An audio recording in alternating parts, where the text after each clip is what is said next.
Hello and welcome back to another episode of Marriage on a Tightrope. I'm Allan. And I am Katie. And we're still married. This is an unexpected episode for everyone, and most especially for us. We have taken quite a long break from the summer. Life has been crazy, so crazy, and we've had a lot of ups and downs through the summer. And to be honest with you, at the time of this recording, like as of yesterday, I didn't have any sort of, what's the word? Motivation, desire. All of the above to record anymore. But there's a reason why we're doing it now. There is, and we don't know what it means for episodes after this, to be honest, but we've had some, me particularly has had some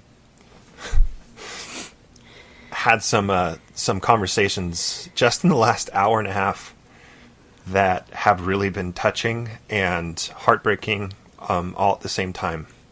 I'll talk a little bit about those in the detail that we can, but it really, I got home kind of midday from work and just came to Katie and just let it out emotionally and said, I just had this conversation and we've got to record something. So here we are. Every episode has been 1 hour of preparation with agenda, bullet points and things, and we have not thought about anything. We just hit record.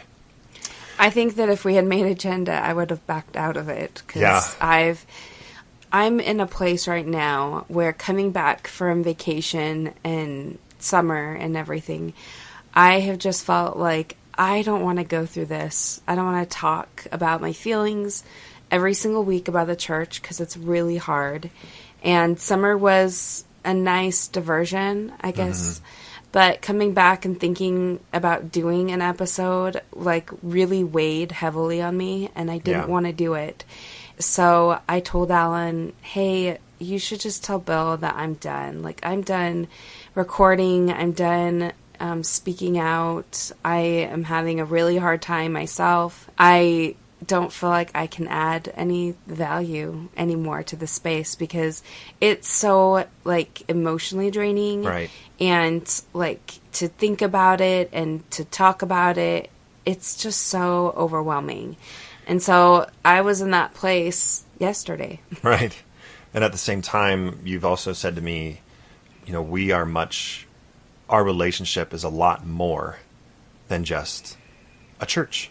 It's more than that. And bringing that conversation up time and time and time again makes that the center point of our relationship. And it doesn't have to be. Well, and the topic is really heavy, and I'm trying to move on. Like, Allan and I are trying to move on in whatever we are trying to accomplish together, and constantly bringing it up is really difficult because I think we're both in a place where at least I want to move on. Mm-hmm. And so going back in time and talking about feelings about it is just, I feel like that's doing a disservice to both of us by doing that. Right. It's not authentic to us when we're trying to move forward. And the only reason why we would do it is for our listeners, if that makes sense. Right. For a long time, it felt like this podcast was, yes, we were reaching out to others, but it was also very therapeutic to each other. That reason for recording may have run its course. Yeah. It may not. Personally, each of us, we reserve the right to feel differently in the future. So if we feel like it's important for us to talk about something and put it out there, we will. But let's get back to kind of why we felt, with all that being said, if we need to move on, why we felt compelled to hit record today. And it is because of you guys. We love and do not want to stop talking with you, those that have felt like they want to reach out. We've really enjoyed it, and we've made amazing friendships with it. And today I was at work, and I was working in the office. I was on a call, and I received a text from a listener who I know will be listening to this. And it broke my heart. He said that he and his spouse got in an argument about the church just yesterday, and she threatened divorce and told him to sleep somewhere else. And he told me in the text, you know, I'm just contemplating, just swerving onto oncoming traffic.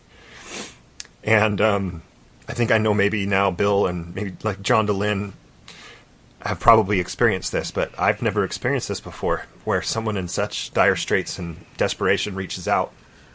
And I'm not a professional, and I said, hey, can we do lunch? And he said, yeah. And so we met up for lunch, and we talked about it. We talked about things, and time again, like we've said on this podcast, I said the same thing to him of, I'm not a professional, man. You need to get a professional, but if you need a friend to listen, I'm here to listen. I will tell you what I think, and you should go and make sure that that's the right thing with someone that knows what they're doing, because all I could really give him the advice of is try to show his wife that he really cares about her and the kids, and what this change in his life means to her, and just show that empathy, the balance between not feeling like the boat is rocking and that he's the one rocking it, and also living authentically is a really fine line to balance. But we talked for a good hour and a half, 2 hours, and by the time we left, it just felt like we had made this connection. And he wasn't teetering on the tightrope, if we can use that analogy with this podcast name. And he sent me an email that said thanks, and it was just this connection. I got home, and when I got home, I got a phone call from a family member.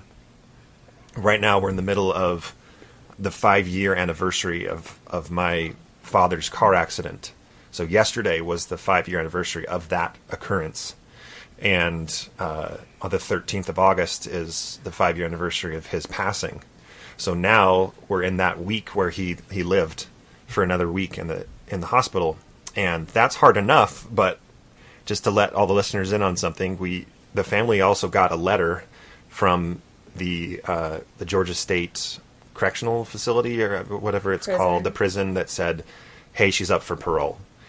The lady who struck my father. If you don't know the story, this is maybe you need to go back and listen to it in the previous episode. And she's been in prison for 3 years. 3 years. Well, and she was supposed to serve 8 out of 11. It was 15, right? Yeah. But a minimum of 8. Something like and that. So we were a little surprised with the 3 years coming up and her being up for parole. And while we're not a spiteful family, we believe in mercy, of course, we also at the same time feel like our dad's not here to fight for justice, and we want to fight for him. So right after I got home from lunch with this listener, I'm talking to a family member who's having a really hard time with this going on. And just listening to this family member and talking to them, not trying to fix it, but acknowledging how they feel. The end of the conversation was the message of we're connecting right now, and it's under really terrible circumstances, but I'm so grateful for you, for our relationship, for the opportunity that we have right now to connect, and to these relationships are what this life is all about. And it just filled my heart with such a strong desire to reach out to people that are hurting for whatever reason. I don't care if it's church related or not. But if you're hurting, if you need somebody to talk to, reach out. And that may not be us, and that's fine. Reach out to someone. Katie still talks to people that are in the same boat she is, and I'm so glad that she is able to do that. Yeah. Do you feel the same about the people that reach to me? I mean, yeah, last week I was able to go to lunch with a listener, and she's going through a lot too with her spouse, and where they're at in the church and what the future looks like for them. And it was really just so nice to connect and to listen to her and her thoughts. And one thing that we've learned is that every path is so different. And some of these couples that have come to us, and we've met with them and we've talked with them and we've texted with them, some of them have said almost like, I'm sorry that it didn't turn out the way that I thought it would, or that somehow we would be disappointed in the decisions that they have made. And that has been far from the truth. It's we've felt very honored to be a part of their story and their life. And maybe if we were at all helpful to them, it's been really humbling to see people, opening up to us. And that's really huge. The other experience I had last week is I went to lunch with a friend that I haven't seen in a long time. And anyway, we've been friends for years. And it's one of those people that you just kind of pick back up where you left off, and no time has passed. And when we started to talk about things, I told her about Allan's faith transition. And after I probably blabbed her ear off for 20, 30 minutes, she said to me, well, this is what I'm dealing with. And there were a lot of really similarities between Allan and I and her. And so I directed her to the Marriage on a Tightrope, knowing fully well and telling her that what we had put out there was probably our last episode. And she went home that night and let me know that she had listened to a number of episodes, which was really touching to me. And it really actually was so amazing that something that Allan and I could just talk through would help somebody, and would help someone that was close to my heart that I knew. And I think that some of the hesitation of recording is how it will affect family members, extended family members and friends, and how we will be viewed in the future. If I'm being honest, that's where a lot of my worries come from, because I just am a people pleaser and I want everyone to be happy. And it's hard to make people happy with this podcast. And so I think that it just really brought it back home, when I was able to help someone that was a good friend of mine.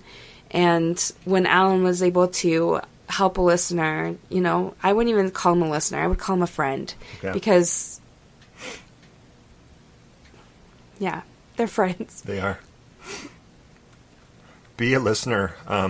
People that need an ear, give them an ear. There's a lot of people hurting, and there's a lot of people making this work. Katie and I, just to wrap this up, a pretty short episode, but we're really happy. And it doesn't mean that it's easy, but we're very happy. We had a 3-hour, we sat in the parking lot of the movie theater that we were going to go to on Saturday night, just talking. And crying, because that's just what I do best.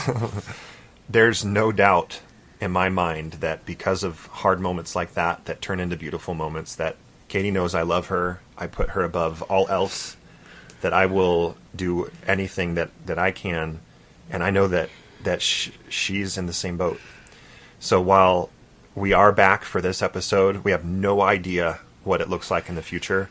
If we feel that it's important, or we have a message to bring across to you all, we absolutely will do it. We also will maintain our own self-care at the same time. Just please reach out to us if you need to. Reach out to someone else that you know is hurting, and be that healer for them. If you don't know how to contact us, you can reach out at marriageonatightrope@gmail.com. You can ping us on or follow us on Instagram, which is also Marriage on a Tightrope. And if you email us, we're not really private people. We'll send you our cell phone numbers, and if you want to text us, if you need to call us, if you need to do anything, we are not counselors. I know we've said that in the past, but I think that there's a lot of good that can be felt and can be said when you're talking to someone that is going through something similar as you. And that's what we're here for. We're here to be a listening ear, and we just want to let you know that we love you, and we're here for you, and you're our friends. Who knows? Maybe this will lead to another episode. Yeah. We'll probably record again. We just don't know when. Thanks for listening. We'll see you next time. Bye.